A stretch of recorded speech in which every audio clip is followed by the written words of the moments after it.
ایک سوال آیا ہے کہ میری اہلیہ کے پاس 7.5 تولہ سونا تو موجود نہیں ہے، لیکن 5 تولہ سونا موجود ہے اور اس کے ساتھ کوئی اور مال وغیرہ موجود نہیں ہے، تو آیا اس پر زکوٰۃ واجب ہے؟ یہ مسئلہ اچھی طرح سمجھ لیجئے گا کہ اگر کسی مرد یا کسی خاتون کے پاس 7.5 تولہ سونا یا 52.5 تولہ چاندی موجود نہیں ہے، اس سے کم میں موجود ہے جس طرح کے سوال میں بتایا، تو اگر نصاب سے کم سونا موجود ہے، 5 تولہ ہے، 7 تولہ ہے، 6 تولہ ہے،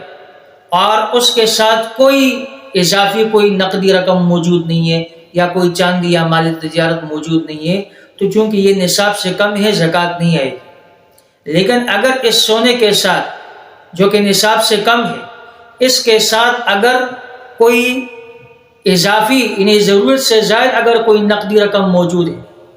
وہ نقدی رقم چاہے 50-100 روپے، بلکہ فقہاء نے تو یہاں تک لے گیا ہے کہ 5-10 روپے کیوں نہ، اور وہ حوائج اصلیہ یعنی ضرورت سے زائد ہو۔ ضرورت سے زائد ہونے کا مطلب یہ ہوتا ہے کہ رواں مہینے میں جو اخراجات خرچ ہو رہے ہیں وہ اس سے اضافی رقم ہے،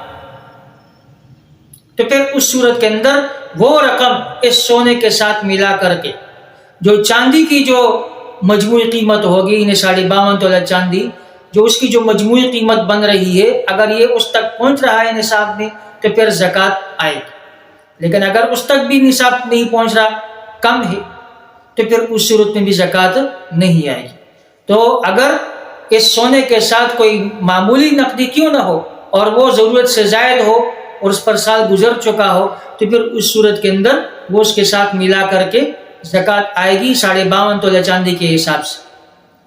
یعنی 2.5% پر زکوٰۃ نکالنی پڑے گی۔ اور اگر کوئی اضافی رقم وغیرہ موجود نہیں ہے، نہ کوئی چاندی ہے، نہ کوئی مال تجارت ہے، صرف یہی سونا ہے، تو چونکہ بحیثیت سونا یہ نصاب سے کم ہے، اس لیے پھر اس پر زکوٰۃ نہیں ہے۔